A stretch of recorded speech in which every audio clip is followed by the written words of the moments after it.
Hello दोस्तों, welcome to my channel we are knowledge centre. तो चलिए हम आगे स्टार्ट करते हैं इंटरनेशनल रिलेशन। ये हमारा लास्ट वीडियो है, इसके बाद इंटरनेशनल रिलेशन 365 कंप्लीट हो जाएगा। तो लेट्स स्टार्ट। और बाकी अपना काम कर दीजिएगा लाइक का, ठीक है। तो नॉर्थ सी समिट से है, तो हाल ही में दूसरे समुद्री सागर सागर शिखर सम्मेलन का आयोजन किया गया था। और उत्तर शिखर से सम्मेलन के बारे में जाने तो 2050 तक उत्तरी सागर को यूरोप का सबसे बड़ा ऊर्जा केंद्र बनाना है। इसके लिए उत्तरी सागर की अपतटीय पवन ऊर्जा क्षमता को 2030 तक 120 गीगावाट और 2050 तक 300 गीगावाट तक बढ़ाया जाएगा। दूसरे शिखर सम्मेलन में यूरोपीय संघ और 7 देशों Belgium, Denmark, France, Germany, Ireland, Luxembourg और नीदरलैंड तथा 2 गैर ईयू देशों नॉर्वे और यूनाइटेड किंगडम ने भाग लिया। 2022 में डेनमार्क ने आयोजित पहले शिखर सम्मेलन के अंत में बेल्जियम, डेनमार्क, जर्मनी और नीदरलैंड को एशिया वर्ग घोषणा पत्र पर हस्ताक्षर किए थे। एशियन वर्ग घोषणा पत्र पर उत्तरी सागर को यूरोप के ग्रीन पावर प्लांट के रूप में विकसित करना तथा यह अपतटीय नवीकरणीय ऊर्जा प्रणाली पर आधारित है। उत्तरी सागर के बारे में जाने तो उत्तरी सागर अटलांटिक महासागर का हिस्सा है। पूर्वी में नॉर्वे और डेनमार्क, पश्चिम में स्कॉटलैंड व इंग्लैंड तथा जर्मनी में नीदरलैंड, बेल्जियम, फ्रांस की मध्य स्थित है। यह टोबो जल संधि इंग्लिश चैनल द्वारा अटलांटिक से जुड़ा हुआ है। अन्य हाल ही घटनाक्रम के बारे में जाने तो comprehensive and progressive agreement for trans Pacific partnership, जिसे CPTPP बोलते हैं। तो ये क्या है? यूनाइटेड किंगडम में शामिल होने के लिए संधि पर हस्ताक्षर किया गया। यूनाइटेड किंगडम CPTPP में शामिल होने वाला 12वां सदस्य होगा और साथ ही इसकी स्थापना के बाद इसमें सम्मिलित होने वाला दूसरा यूरोपीय देश भी होगा। CPTPP के बारे में इसमें 2018 में हस्ताक्षर किया था इस संधि पर और 2018 में इसे लागू किया गया था। 2017 में ट्रांस पैसिफिक पार्टनरशिप से संयुक्त राज्य अमेरिका के हटने के बाद TPP की जगह पे CPTPP की स्थापना की गई थी। CPTPP के बारे में यह मुक्त व्यापार समझौता है। 2018 में 11 देशों के बीच समझौते पर सहमति बनी है, जिसमें सदस्य देश हैं Australia, Brunei, Canada, Chile, Japan, Malaysia, Mexico, New Zealand, Peru, Singapore और वियतनाम। विंडसोर फ्रेमवर्क 2023 में यूनाइटेड किंगडम और यूरोपीय संघ ने विंडसोर फ्रेमवर्क नामक एक नए समझौते पर हस्ताक्षर किए, सहमत हुए हैं। यह समझौता उत्तरी आयरलैंड प्रोटोकॉल की जगह लेगा गया था, कि इस प्रोटोकॉल के कारण उत्तरी आयरलैंड और यूनाइटेड किंगडम के बीच व्यापार से व्यवधान पैदा हुआ था। विंडसर फ्रेमवर्क की विशेषताएं थी the two lens system and स्पॉन्ट ब्लैक की शुरुआत हुई। तो ये ज्यादा इम्पोर्टेंट तो है नहीं। और लिसोफोन वर्ड पुर्तगाली भाषी देशों के बारे में है। इसमें 4 महाद्वीप के 9 देश शामिल है। पुर्तगाली दक्षिण गोलार्ध में सबसे अधिक बोली जाने वाली भाषा है। 1966 में पुर्तगाली भाषी देशों के समुदाय का गठन किया गया। इसे लूसोफोन कॉमनवेल्थ भी कहते हैं। CPLP 9 सदस्य देशों और 32 सहयोगी पर्यवेक्षकों का एक बहुपक्षीय मंच है। भारत इसका सहयोगी पर्यवेक्षक देश है। सटल डिप्लोमेसी, यह हाल ही में जापान और दक्षिण कोरिया अपने संबंधों को आगे बढ़ाने पर सहमत हुए हैं। इस कूटनीतिक प्रयास को सटल डिप्लोमेसी कहा जा रहा है। दोनों राष्ट्र एक जटिल इतिहास साझा करते हैं। जापान द्वारा कोरिया को उपनिवेश बनाए जाने के दौरान किए गए अत्याचारों से जुड़ा हुआ है। सटल डिप्लोमेसी उन देशों के बीच राजनयिकों को आवागमन को कहता है जिनके नेता आपसी विवाद निपटाने के लिए एक दूसरे से प्रत्यक्ष रूप से वार्ता करने से मना कर देते हैं। वाशिंगटन डिक्लेरेशन क्या है? संयुक्त राज्य अमेरिका साउथ कोरिया द्विपक्षीय संबंधों की 17वीं वर्षगांठ के अवसर पर दोनों पक्षों ने वाशिंगटन घोषणा पत्र पर हस्ताक्षर किए हैं। कोरिया घोषणा में कोरियाई प्रायद्वीप क्षेत्र में न्यूक्लियर डिटरेशन नीति की वकालत की गई है और इस नीति का उद्देश्य उत्तर कोरिया के दक्षिण शक्ति सामरीकरण की संतुलित करना है। 1994 वाशिंगटन घोषणा पत्र से अलग है, जिसमें औपचारिक रूप से जॉर्डन इजराइल के बीच युद्ध की स्थिति को समाप्त किया गया था। The spirit of the cap David, ये संयुक्त राज्य अमेरिका, जापान और दक्षिण कोरिया के नेताओं ने स्पिरिट ऑफ कैप डेविड शीर्षक से एक संयुक्त वक्तव्य जारी किया है। शिखर सम्मेलन का आयोजन चीन की बढ़ती शक्ति और कोरिया के खतरों को सामने एकता प्रदर्शित करने के लिए किया गया था। नोट, अमेरिका की मध्यस्थता 1978 में मिस्र और इजराइल के बीच संपन्न हुए कैप डेविड समझौते से अलग है। अगला न्यूज है इशू रिलेटेड टू सिक्योरिटीज। तो इसमें है अंतरराष्ट्रीय आतंकवाद, international terrorism. Institute for economic and peace IEC जिसे बोलते हैं द्वारा नवीनतम वैश्विक आतंकवादी सूचकांक में 2023 में 13वें स्थान पर है। भारत आतंकवाद में और सबसे प्रभावित देशों में से एक है। संयुक्त राष्ट्र वैश्विक आतंकवाद रोधी रणनीति में ग्लोबल काउंटर टेररिज्म स्ट्रैटेजी 2006 में महासभा के एक संकल्प रूप में अपनाया गया था। इसकी अनूठा वैश्विक साधन है जिसका उद्देश्य आतंकवाद से निपटने के लिए राष्ट्रीय, क्षेत्रीय और अंतर्राष्ट्रीय प्रयासों को बढ़ावा देना है। यूएनएससी की आतंकवाद रोधी समिति है। इसमें यूएनसी के संकल्प 1373 2001 के कार्यान्वयन की निगरानी का कार्य सौंपा गया। इस संकल्प के तहत दोनों देशों से अनुरोध किया जाता है कि उन्हें अपने देश में, अपने क्षेत्र और दुनिया भर में आतंकवादी गतिविधियों से निपटने की क्षमता बढ़ाने के लिए उपाय करने चाहिए। ग्लोबल काउंटर टेररिज्म है। यह अनौपचारिक और गैर राजनीतिक बहुपक्षीय मंच है। यह धारकों के बीच खुली चर्चा हेतु एक मंच प्रदान करता है। इसके अलावा यह दुनिया भर के विशेषज्ञों पेशेवरों को एकजुट करता है और भारत भी इस मंच का सदस्य है। United nation countering terrorism travel programme संयुक्त राष्ट्र के आतंकवाद रोधी कार्यक्रम की एक तहत वैश्विक पहल है। यह पहल आतंकवादियों का पता लगाने और उनके निपटने के लिए सदस्य देशों की क्षमताओं को बढ़ाने में मदद करती है। भारत यूएनओसीटी का सदस्य है और है फाइनेंशियल एक्शन टास्क फोर्स। यह मनी लॉन्ड्रिंग, धन शोधन और आतंकवाद के वित्त पोषण को रोकने के लिए अंतर्राष्ट्रीय मानकों को निर्धारित करता है। यह इस संबंध में अंतर्राष्ट्रीय मानकों का विकास और कार्यान्वयन करता है। यह सीओ की क्षेत्रीय आतंकवाद रोधी संरचना, इसमें आतंकवाद, अलगाववाद, उग्रवादियों के निपटने प्रयासों को मजबूत करने के लिए अंतर्राष्ट्रीय एवं क्षेत्रीय संगठनों के साथ सहयोग को विकसित करना है, मजबूत करना है। Comprehensive convention on international terrorism, इसका उद्देश्य अंतर्राष्ट्रीय आतंकवाद के सभी रूपों को गैर कानूनी या आपराधिक कृत्य घोषित करना है। अगला है आतंकवाद से निपटने हेतु भारत द्वारा शुरू की घरेलू नीति पहल, जिसमें गैर कानूनी गतिविधि अधिनियम 1967 है और नेशनल जांच एजेंसी है और नेशनल इंटेलिजेंस ग्रिड या नेट ग्रिड है। इसका उद्देश्य भारत की आतंकवाद रोधी क्षमताओं को बढ़ाने के लिए अत्याधुनिक प्रौद्योगिकी प्रदान करना है। केंद्रीय गृह मंत्रालय के अंतर्गत दो नए डिवीजन है, आतंकवाद रोधी और उग्रपंथ विरोधी डिवीजन तथा साइबर एवं सुरक्षा डिवीजन का गठन किया गया है। इनका उद्देश्य आतंकवाद, उग्रपंथी रोधी, साइबर सुरक्षा आदि के संबंधित समस्याओं पर नजर रखना है। गैर कानूनी गतिविधियां रोकथाम अधिनियम अनलॉफुल एक्टिविटीज एक्ट यूपा है।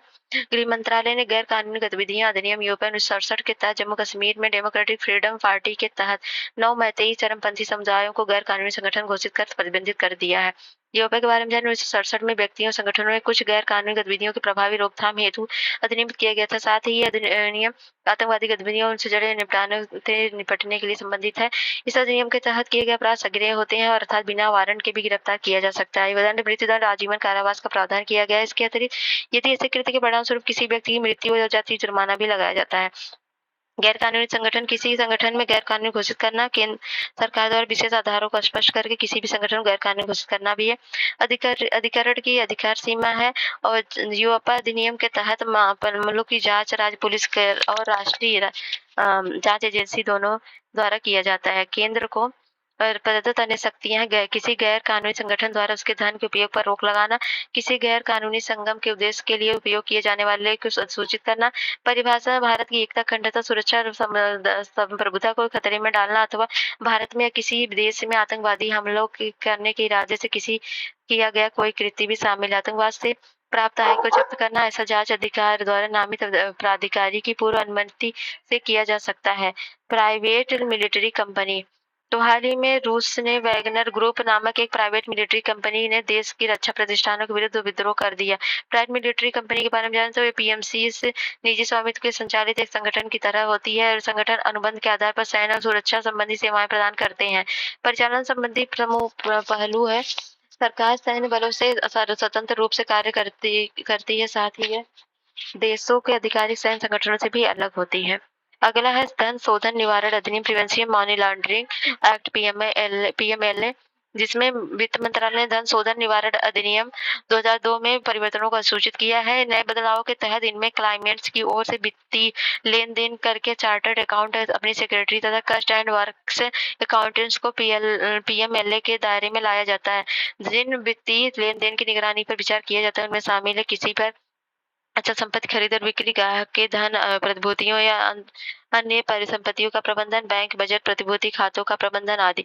इन गतिविधियों में वही व्यक्ति शामिल होते हैं जो कंपनियां और सीमित देयता भागीदारियों के परफॉर्मेंस एजेंट के रूप में कार्य करते हैं। किसी कंपनी के निदेशक या सचिव के रूप में कार्य करना, वे व्यक्ति जो कंपनी को कार्यालय, परिसर या पत्राचार का पता प्रदान करते हैं।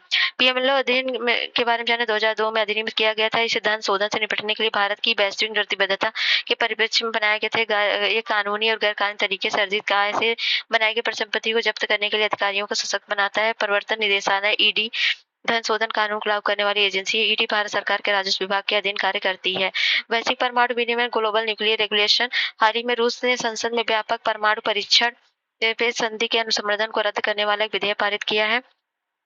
और इस विधेयक को पारित करने वाला मुख्य उद्देश्य रूस को अमेरिका के समकक्ष लाना है। दरअसल संयुक्त राज्य अमेरिका ने सीटीबीटी पर हस्ताक्षर तो किए हैं, लेकिन इसका समर्थन नहीं किया है। रूस के इस कदम से चिंता जताई जा रही है कि उनके सैन्य सहायता करने से पश्चिमी देशों को रोकने के लिए परमाणु परीक्षण शुरू कर सकता है। इस घटना में परमाणु विनियमन और दुनिया भर में उसकी प्रभावशीलता के विचार को केंद्र में ला सकता है। परमाणु विनियमन के संबंधित अंतर्राष्ट्रीय नियम क्या है? तो सीटीबीटी 1996 ये दुनिया में कहीं भी किसी भी प्रकार के परमाणु हथियार के परीक्षण या किसी प्रकार के परमाणु विस्फोट पर प्रतिबंध लगाती है। हालांकि संधि को अब तक अनौपचारिक रूप से लागू नहीं किया जा सका है। 8 देश अभी भी इस संधि का समर्थन नहीं किया है। देश है जिसमें चीन है, भारत है, पाकिस्तान, उत्तर कोरिया, इजराइल, ईरान, मिस्र और संयुक्त राज्य अमेरिका है। भारत ने अब तक इस संधि का समर्थन नहीं किया है। आंशिक परीक्षण प्रतिबंध है जिसे पीटीबीपी बोलते हैं 1963 का। यह संधि बाह्य अंतरिक्ष में सभी तरह के परमाणु हथियारों के परीक्षण पर रोक लगाती भारत द्वारा हस्ताक्षरित अनुसमर्थित है। और परमाणु प्रसार संधि है एनपीटी 1968 का। इस संधि का उद्देश्य परमाणु हथियारों को प्रसार को सीमित करना तथा यह 3 स्तंभों यथा परमाणु प्रसार, निरस्त्रीकरण और परमाणु ऊर्जा के शांतिपूर्ण उपयोग पर आधारित है। भारत, दक्षिण सूडान, इजराइल, पाकिस्तान ने तो इस संधि पर हस्ताक्षर भी किए थे, पर उत्तर कोरिया ने 2003 में स्वयं को इस संधि से अलग कर लिया था। इस संधि के तहत अंतर्राष्ट्रीय परमाणु ऊर्जा एजेंसी को परमाणु हथियार सत्यापन की जिम्मेदारी सौंपी गई। भारत ने इस संधि पर हस्ताक्षर नहीं किया है। और टीपीएनडब्ल्यू है परमाणु हथियार निषेध संधि 2017 का। यह परमाणु हथियार पर प्रतिबंध लगाने वाली कानूनी रूप से बाध्यकारी पहल बहुपक्षीय समझौता है। यह संयुक्त राष्ट्र की एक संधि है। इसे जुलाई 2017 में अपनाया गया था तथा यह 2021 में लागू हुई। इस संधि पर 91 देशों ने हस्ताक्षर किया। 68 देशों ने इसका समर्थन भी किया है। हस्ताक्षर का समर्थन नहीं किया है। बहुपक्षीय निर्यात नियंत्रण व्यवस्था परमाणु हथियारों और सामूहिक विनाश के अन्य हथियारों के प्रसार में मदद वाली सामग्रियों पर प्रौद्योगिकी के हस्तांतरण को रोकने के लिए स्वैच्छिक या बाध्यकारी समझौते पर शामिल है। और अगला है NWFZ की अवधारणा। यह क्षेत्रीय दृष्टिकोण से इसका उद्देश्य वैश्विक स्तर पर परमाणु प्रसार, निरस्त्रीकरण मापदंडों को मजबूत बनाना है। वर्तमान में इसके तहत 5 क्षेत्रीय संधियां हैं। टेलरलोको संधि, रारोटोंगा, बैंकॉक की संधि और पेलिंडाम्बा की संधि और सेमी पालांटिस्क की संधि मध्य एशिया क्षेत्र के लिए। अन्य महत्वपूर्ण संधियां बाह्य अंतरिक्ष संधि है। आउटर स्पेस ट्रीटी 1967 की संधि अंतरिक्ष में परमाणु की तैनाती पर रोक लगाती है। भारत ओएसटी पर हस्ताक्षर किए गए एफएमसीटी के सपोर्ट में है। अंतरिक्ष स्पेस वेयरफेयर की बात करें तो चीन ने कथित तौर पर दुनिया का पहला नियर स्पेस कमांड स्थापित किया। शक्तिशाली हाइपरसोनिक हथियारों से लैस एक नई कमान चीन की 5वीं सेना के रूप में कार्य करेगी। वर्तमान में चीन की मौजूदा 4 कमानों में थल सेना, नौसेना, वायुसेना और रॉकेट सेना शामिल है। नियर स्पेस कमांड और चीन का नियर स्पेस कमांड क्या है? पृथ्वी की सतह से लगभग 20 से 100 किलोमीटर की ऊंचाई के क्षेत्र को कहते हैं। इस क्षेत्र में हवा बहुत विरल होती है, जिसमें सैन्य विमानों को उड़ान भरने में कठिनाई होती है। साथ ही मजबूत गुरुत्वाकर्षण के चलते यहाँ उपग्रहों को भी स्थापित भी नहीं किया जा सकता, इसलिए यह एक नो मैन से लैंड जोन बनता है। चीन के नियर स्पेस कमांड में होंगे दुश्मनों की महत्वपूर्ण सैन्य संपत्ति को निशाना बनाने के लिए आधुनिक हाइपरसोनिक मिसाइलें, दुनिया भर में ऊंचाई पर निगरानी करने के लिए जासूसी गुब्बारे और सौर ऊर्जा से चलने वाले ड्रोन और अन्य सहायक उपकरण। अंतरिक्ष युद्ध के बारे में। अंतरिक्ष युद्ध पर बहस की शुरुआत 1962 में हुई थी। इस दौरान अमेरिका ने अंतरिक्ष में भू आधारित परमाणु हथियारों के विस्फोट किया था। इसके परिणाम स्वरूप 1967 की बाह्य अंतरिक्ष संधि पर संपन्न हुई। वर्तमान में अंतरिक्ष युद्ध के चौथे फ्रंट के रूप में उभर रहा है। अर्थ टू स्पेस काइनेटिक हथियार अंतरिक्ष हथियार के प्रकार है। इसमें सीधे पृथ्वी से भेजे जाने वाले हथियार एक कक्षा में परिक्रमा कर रहे एंटी सैटेलाइट हथियार शामिल होते हैं। स्पेस टू स्पेस काइनेटिक हथियार, इसके अंतर्गत अंतरिक्ष में मलबा फैलाने वाले को ऑर्बिटल सैट हथियार शामिल है। स्पेस टू अर्थ कनेक्टिविटी हथियार, फ्लेक्सिबल ऑर्बिटल बॉम्बार्डमेंट सिस्टम, इसे पृथ्वी की निचली कक्षा में तैनात किया जाता है। इसका मदद पृथ्वी पर किसी भी लक्ष्य पर हमला किया जा सकता है। Earth to space non kinetic हथियार, इसमें जैमर, लेजर और साइबर हमले के तरीकों को जैमिंग और स्पोनिंग जैसे हथियार शामिल है। Space to space non kinetic हथियार, इसमें no orbital jammers, high powered microwaves, laser शामिल हैं। अंतरिक्ष में शांति बनाए रखने के लिए वैश्विक फ्रेमवर्क है। बाह्य अंतरिक्ष शांति समझौता, लाइबिलिटी कन्वेंशन, बाह्य अंतरिक्ष में प्रक्षेपित किए गए उपग्रहों पंजीकरण कन्वेंशन 1975 का है। मून एग्रीमेंट है 1979 का। और बाह्य अंतरिक्ष में हथियारों की होड़ की रोकथाम को अपनाना है। और बाह्य अंतरिक्ष मामलों के लिए संयुक्त राष्ट्र कार्यक्रम है। इसमें 100 देश 10 से भारत भी शामिल है। बाह्य अंतरिक्ष में हथियारों की तैनाती की रोकथाम के लिए पीपीडब्ल्यूटी जिसमें चीन, रूस प्रस्ताव, यूरोपीय अंतरिक्ष एजेंसी कोड तथा अमेरिका आर्टेमिस समझौते में अंतरिक्ष में हथियारों की स्पर्धा रोकने पर केंद्रित किया गया है। अंतरिक्ष में अपनी क्षमताओं पर विस्तार करने के लिए भारत द्वारा उठाए गए कदम है मिशन शक्ति, एंटी सैटेलाइट मिशन है और रक्षा अंतरिक्ष एजेंसी, भारतीय सशस्त्र बल की सेवा एजेंसी है, रक्षा अंतरिक्ष अनुसंधान एजेंसी है, नेविगेशन विद इंडियन कॉन्स्टेलेशन है और इंडियन स्पेसएक्स है और मिशन डैश स्पेस है। भारत में मादक पदार्थों की तस्करी, ड्रग ट्रैफिकिंग इन इंडिया। तो हाल ही में नारकोटिक्स कंट्रोल ब्यूरो और भारतीय नौसेना के संयुक्त अभियान में केरल तट के पास कम से कम 2500 किलोग्राम मादक पदार्थ के होने की शंका व्यक्त की गई। यह जब्ती ऑपरेशन समुद्रगुप्त के तहत की गई थी। ऑपरेशन समुद्रगुप्त के बारे में जाने तो यहाँ पर देख सकते हैं golden crescent and golden triangle.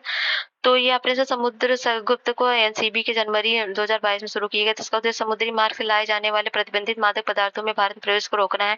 यह ऑपरेशन केंद्र सरकार की एक योजना है जिसके तहत 2047 तक भारत को नशा मुक्त बनाने पर लक्ष्य निर्धारित किया गया। गोल्डन क्रिसेंट में उत्पादित ड्रग्स के लिए पारगमन केंद्र के साथ साथ एक गंतव्य देश भी बन गया। हाल ही में वर्षों में भारत भी तस्करी की जाने वाली कुल अवैध ड्रग्स का लगभग 70% हिस्सा समुद्री मार्गों से आता है। हीरोइन की अधिकतर तस्करी पंजाब, जम्मू कश्मीर से लगने वाली भारत पाकिस्तान सीमा से होती है। मादक पदार्थों की तस्करी और दुरुपयोग को रोकने के लिए शुरू की गई पर संयुक्त राष्ट्र कन्वेंशन हस्ताक्षर करता है। नारकोटिक्स ड्रग्स एंड साइटोस्ट्रोपिक्स सब्सटेंसेस 1985 है और 2018 में 2025 की अवधि के लिए मादक पदार्थों की मांग कम करने के लिए राष्ट्रीय राज्य कार्य योजना भी है। और नशा मुक्त भारत अभियान जो इसमें संवेदनशील 272 जिलों में शुरू किया गया। इसके तहत व्यापक स्तर पर सामुदायिक पहुंच बनाई गई। सीजन इंफॉर्मेशन मैनेजमेंट सिस्टम नामक पोर्टल है। यह पोर्टल बड़ी मात्रा में जब्त किए गए मादक पदार्थों से संबंधित मामलों के लिए है।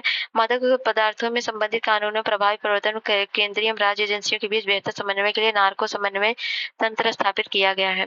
और एनसीबी के बारे में जान तो गृह मंत्रालय द्वारा इसका मंत्रालय है। इसका गठन 1986 में narcotic drugs and psychotropic substance के एक्ट 1985 के तहत किया गया था। एनडीपीसी अधिनियम, सीमा शुल्क अधिनियम, औषधि प्रसाधन सामग्री अधिनियम के तहत अलग अलग कार्यालयों द्वारा की जाने वाली कार्रवाई समन्वय करता है। साइबर सिक्योरिटी के बारे में जानते हैं तो भारतीय कंप्यूटर आपातकालीन प्रतिक्रिया दल सर्ट इन ने इस बात पर प्रकाश डाला कि भारत 2022 में साइबर सुरक्षा संबंधित 13.91 लाख घटनाएं दर्ज किए गए हैं। 2022 में भारत में मैलवेयर से प्रभावित 3 उद्योग हैं: बैंकिंग, सरकारी विनिर्माण। रैमसेवर हमलों की बढ़ती संख्या। रैमसेवेयर की घटनाओं में दर साल वृद्धि देखी जा रही है। इस हमलों में पिछले वर्ष की तुलना में 53% की वृद्धि हुई। सर्वाधिक प्रभावित आईटी और आईटीएक्स है, जिसके बाद वित्त और निर्माण क्षेत्र का स्थान आता है। सर्टीन कंप्यूटर सुरक्षा के उल्लंघन और जुड़ी घटनाओं की प्रतिक्रिया देने के लिए राष्ट्रीय नोडल एजेंसी है। यह 2004 में परिचालन में आया। मंत्रालय इलेक्ट्रॉनिक सूचना प्रौद्योगिकी मंत्रालय, सूचना प्रौद्योगिकी अधिनियम 2008 के तहत सर्टेन साइबर हमलों से जुड़ी घटनाओं को रोकथाम करने और उनके घटित होने पर आवश्यक उपाय करने और सुरक्षा गुणवत्ता प्रबंधन सेवाएं प्रदान करने का कार्य सौंप रहा है। यह 24x7 मतलब 24 घंटे 7 मतलब 7 दिनों काम करता है। सर्टेन संबंधित अन्य प्रमुख तथ्य सूचना सुरक्षा पद्धति पर दिशा निर्देश रखता है और सर्टेन को सूचना अधिकार अधिनियम 2005 से छूट प्रदान की गई है और रैमसेवेयर रिपोर्ट 2022 से ये देता है। और इसके बाद अन्य हालिया घटनाक्रम है, रिसेंट डेवलपमेंट है। इसमें स्कॉटिश साइड चैनल अटैक्स है। इसकी क्या होता है इसका ये लैपटॉप में उपयोग के दायरे को बढ़ा दिया है। इसका इसलिए है क्योंकि लैपटॉप के सभी मॉडल्स एक जैसे कीबोर्ड होते हैं जो artificial intelligence system deep learning द्वारा विश्लेषण को आसान बनाता है। एक प्रकार का साइबर अटैक जिसमें आर्टिफिशियल इंटेलिजेंस का उपयोग करके बटन दबाए जाने से उत्पन्न ध्वनि के विश्लेषण द्वारा पासवर्ड की डिकोड किया जा सकता है। और ये इनक्रिप्ट विधि से उपयोग की जाने वाली सहायक प्रणालियों में से विश्लेषण के आधार पर क्रिप्टोग्राफिक एल्गोरिथम को हैक करने का तरीका है। सहायक प्रणालियां में विद्युत चुम्बकीय तरंगे, विद्युत की खपत की कीबोर्ड की ध्वनि, प्रिंटर आदि शामिल है।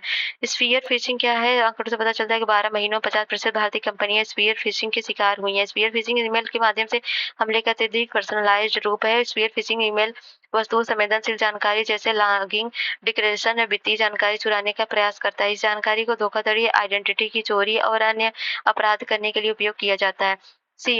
स्मिशिंग क्या होता है? ये भारतीय साइबर एजेंसी में स्मिशिंग नामक नई साइबर क्राइम के प्रति सचेत किया है। इसमें से एक प्रकार का सोशल इंजीनियरिंग अटैक है। मनोवैज्ञानिक हेरफेर का उपयोग करता है, मानवीय त्रुटियों का फायदा उठाता है। फिर मोबाइल टेस्ट संदेशों का उपयोग किया जाता है और लोग इस संदेशों के धोखे में आकर मालवेयर डाउनलोड कर लेते हैं और संवेदनशील जानकारी साझा कर देते हैं या साइबर अपराधियों को पैसे भेज देते हैं। और अगला है फ्लू हॉर्स नामक एक नया एंड्रॉयड मालवेयर खोजा गया है। ये वैध संस्करणों की तरह दिखने वाला दुर्भावनापूर्ण ऐप्स की मदद से जो यूजर्स से लक्षित करते हैं।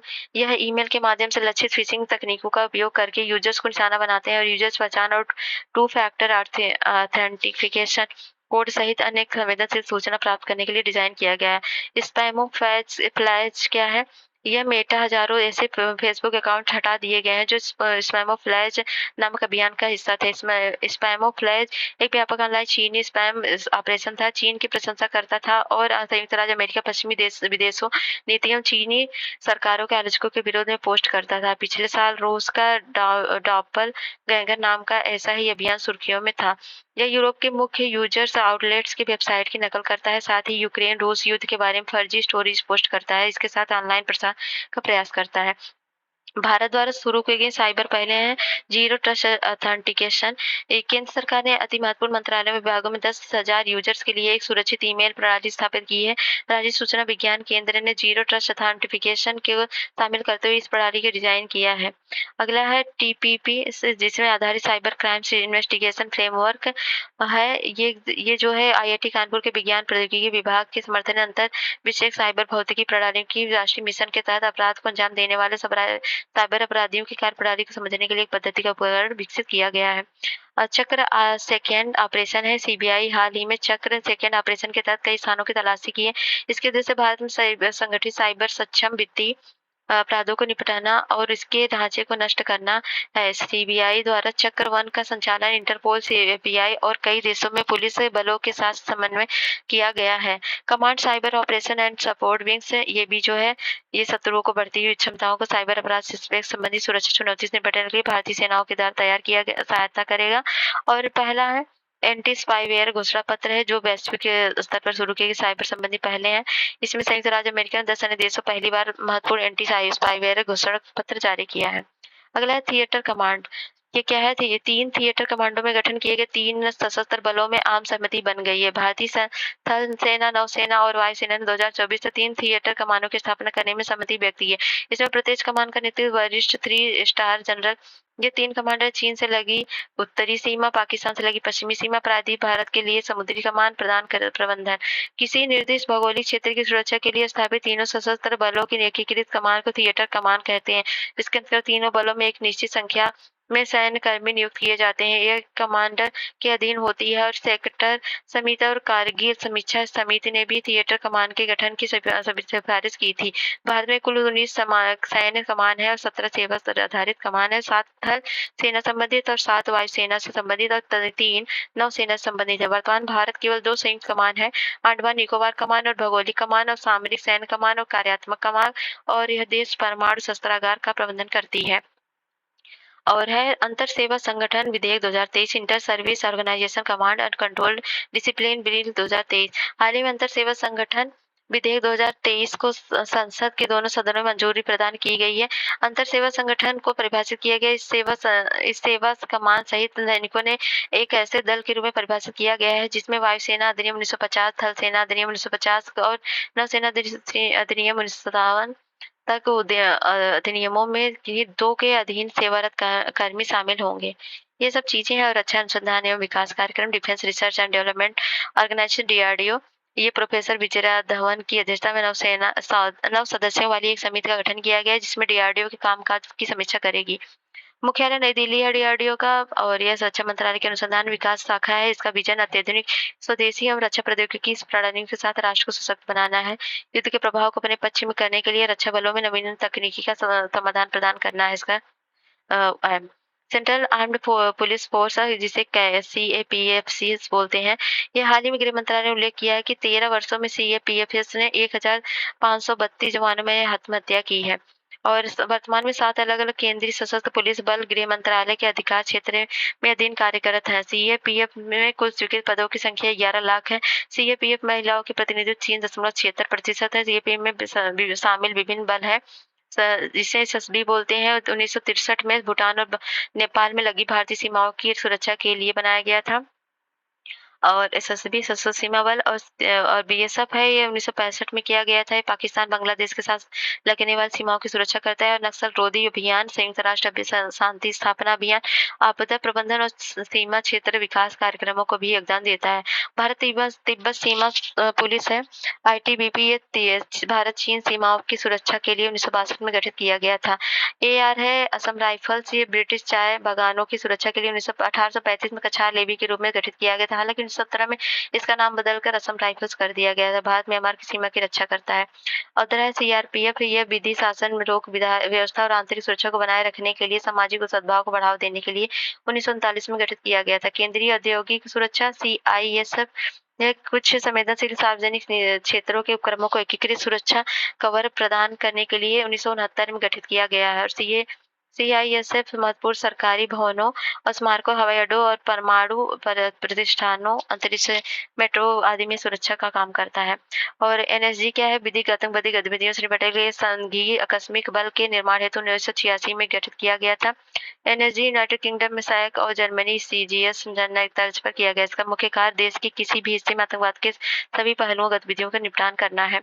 और अदर इम्पोर्टेंट डेवलपमेंट्स क्या हुए हैं?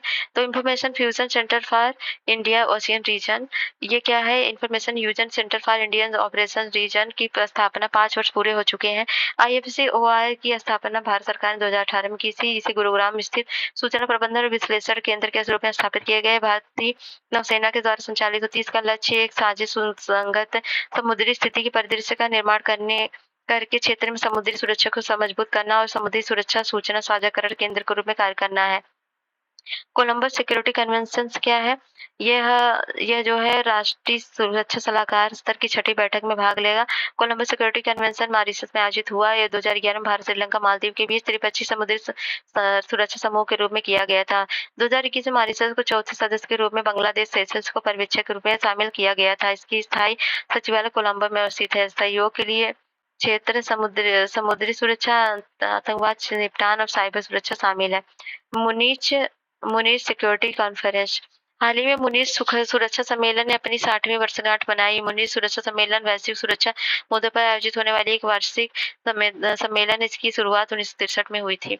अगला है पारस्परिक कानूनी सहायता संधि, जिसे mutual legal assistant treaties. Bharat Belgium ने आपराधिक मामलों से संबंधित इस पर मतलब मैलेट्स पर हस्ताक्षर किए। दोनों देशों को अलग अलग जांच एजेंसियों द्वारा वंचित भगोड़ों के खिलाफ एक दूसरे के देश की तलाशी, वारंट और समन को जारी करने में मदद मिलेगी। मुक्त आकाश संधि, ओपन स्काईज ट्रीटी, यह मुक्त आकाश संधि स्वयं को अलग कर लिया है इसमें रूस ने, और इस कदम को उचित ठहराने के लिए उसने अमेरिका का उदाहरण दिया है, जो पहले ही संधि से अलग हो चुका है। मुक्त अवकाश संधि के बारे में जानते हैं कि समझौता है जो प्रत्येक पक्षकार देश को किसी अन्य पक्षकार देश के सैन्य बलों और उनकी गतिविधियों पर डेटा एकत्र करने के लिए अल्प अवधि सूचना पर निशस्त्र और टोही उड़ानों पर संचालन करने की अनुमति देता है। वो पर 1992 हस्ताक्षर किए थे और 2002 में लागू हुआ था।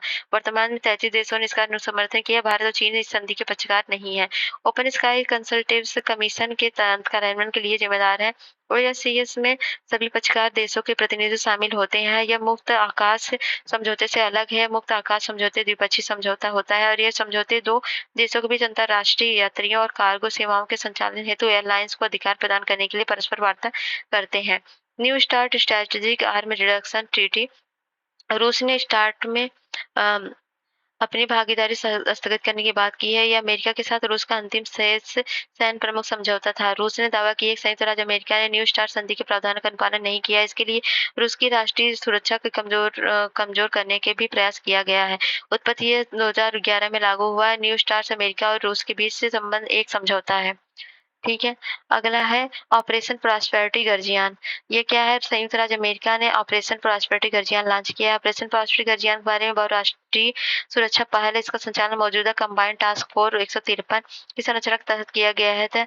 इसमें 153 की स्थापना 2022 में की गई, जिसका उद्देश्य लाल सागर, मंदेप और जल संधि और अदर की खाड़ी की समुद्री सुरक्षा को मजबूत करना है। ऑपरेशन समुद्री सुरक्षा के लिए United kingdom, Canada, France, Seychelles, Spain जैसे देशों को एक साथ लाता है। और रसायन हथियार कन्वेंशन, केमिकल वेपन्स कन्वेंशन, अमेरिकी सेना द्वारा रासायनिक हथियारों के भंडार को नष्ट करने का कार्य लगभग पूरा होने वाला है। और संयुक्त राज्य अमेरिका और सोवियत संघ ने 1989 में अपने रासायनिक हथियारों को भंडार को नष्ट करने के लिए सैद्धांतिक रूप से सहमत हुए थे। बाद में अमेरिका ने 1997 में रासायनिक हथियार कन्वेंशन का समर्थन भी कर दिया था। CWC के बारे में जाने तो दुनिया का पहला बहुपक्षीय निरस्त्रीकरण समझौता है, जो एक निश्चित समय सीमा के भीतर सामूहिक विनाश के हथियारों की पूरी तरह श्रृंखला को खत्म करने का प्रावधान करता है। इसे रासायनिक हथियार निषेध संगठन प्रशासित करता है। इसका मुख्यालय हेग, नीदरलैंड में है और भारत सहित 193 देश 165 हस्ताक्षर करता है। इजराइल के इस हस्ताक्षर के लिए लेकिन अब समर्थन नहीं दिया। तीन देश मिस्र, उत्तर कोरिया और दक्षिण सूडान ने तो इस पर हस्ताक्षर किए हैं और ना ही इसका समर्थन किया है। विश्व सैन्य व्यय के रुझान रिपोर्ट, trends in world military expenditure 2022। ये क्या है? Stockholm international peace research institution सैन्य व्यय के रुझान की रिपोर्ट 2022 साल मतलब जारी की गई। सिप्री स्वीडन स्थित एक स्वतंत्र अंतर्राष्ट्रीय संस्थान है। संघर्ष, आयुध और शस्त्र नियंत्रण निरस्त्रीकरण के क्षेत्र में अनुसंधान के लिए प्रति समर्पित रिपोर्ट के मुख्य शीर्षक 2022 में 5 सबसे बड़े सैन्य व्यापक देश में संयुक्त राज्य अमेरिका, चीन, रूस, भारत और सऊदी अरब अन्य वैश्विक सैन्य व्यय में इन देशों की 63% है। अब भारत 81.4 बिलियन अमेरिकी डॉलर के इसके सैन्य व्यय के साथ 2022 में विश्व का चौथा सबसे बड़ा व्ययकर्ता था। अगला है सुर्खियों में रहा द्विपक्षीय सैन्य अभ्यास है मिलिट्री, जिसमें फ्रांस का वरुण अभ्यास है और यूएसए का सेल्वेक्स युद्ध अभ्यास है वज्र प्रहार, कजाकिस्तान का कजिंद अभ्यास है, मंगोलिया का नमैडिक एलिफेंटा अभ्यास है और जापान का जीमैक्स है, बांग्लादेश का बोंगो सागर है और इंडोनेशिया का समुद्र शक्ति नौसेना है, ऑस्ट्रेलिया का ऑक्सीडेंटेंस है, सिम्बेक्स है सिंगापुर का और श्रीलंका का स्लाइनेक्स और मालदीव का है एकथा इकुवेरिन और सऊदी अरब का अल मोहम्मद अल हिंद और अभ्यास चक्र थल सेना का है। ये मिस्र का है। यूएई का अभ्यास जायद तलवार है। अगला है अभ्यास कवच और यह अंडमान निकोबार कमान आयोजित यह सेना, नौसेना, वायुसेना और तटरक्षक बलों की परिसंपत्तियों से जुड़ा एक सैनिक संयुक्त अभ्यास है। ब्राइट स्टार्स ये मिस्र में आयोजित एक द्विवर्षीय बहुपक्षीय सेवा अभ्यास है। भारतीय वायुसेना इससे पहले कई बार हिस्सा ले चुकी है। मतलब इसमें पहली बार हिस्सा ले रही भारतीय वायुसेना ब्राइट स्टार में मिस्र के साथ। और बहुराष्ट्रीय अभ्यास है ऑपरेशन सदर्न रेडीनेस। ये संयुक्त समुद्री बलों द्वारा आयोजित एक वार्षिक बहुराष्ट्रीय अभ्यास है। इस अभ्यास में भारत, संयुक्त राज्य अमेरिका, इटली, यूनाइटेड किंगडम और सेशल्स ने भाग लिया है। ऑपरेशन खान स्केस्ट अभ्यास 2023 है, जिसमें भारतीय सेना ने मंगोलिया में आयोजित खान स्केस्ट सैन्य अभ्यास में भाग लिया है। ये शांति स्थापना के लिए एक बहुराष्ट्रीय संयुक्त अभ्यास है। इनियोचोस 23 यह क्या है? भारतीय वायुसेना का बहुराष्ट्रीय वायुसेना अभ्यास इचिनोस 23 भाग लिया। इसे ग्रीस वायुसेना द्वारा आयोजित किया गया था। अभ्यास ओरियन यह बहुपक्षीय सैन्य अभ्यास है। इसमें Bharat, France, Germany, Greece, Italy, Netherland, united kingdom, Spain और संयुक्त राज्य अमेरिका की वायुसेनाएं भाग लेती हैं। Counter terrorism field training exercise ये आसियान रक्षा मंत्रियों की बैठक प्लस विशेषज्ञ कार्य समूह द्वारा आयोजित किया एक बहुराष्ट्रीय संयुक्त सैन्य अभ्यास है। रूस में आयोजित हो रहे अन्य अभ्यास में भारत से भी भाग लिया था। मालाबार अभ्यास हिंद प्रशांत के 4 साझेदार देशों के बीच होने वाला एक संयुक्त नौसैनिक अभ्यास है। यह 4 देशों ऑस्ट्रेलिया, भारत और जापान और संयुक्त राज्य अमेरिका है। इसमें डेजर्ट फ्लैग या बहुपक्षीय वायुसेना अभ्यास है। इसमें संयुक्त अरब अमीरात, France, Kuwait, Australia, United kingdom, Bahrain, Morocco, Spain, Korea और गणराज्य संयुक्त राज्य अमेरिका की वायुसेनाओं ने भाग लिया है। तो इस तरह से खत्म होता है पूरा आपका इंटरनेशनल रिलेशन। बने रहिए हमारे चैनल साथ और इस तरह से 365 कंप्लीट करके टेस्ट करिए और फिर परीक्षा को दीजिए। मिलते हैं नेक्स्ट वीडियो में, तब तक जय भारत।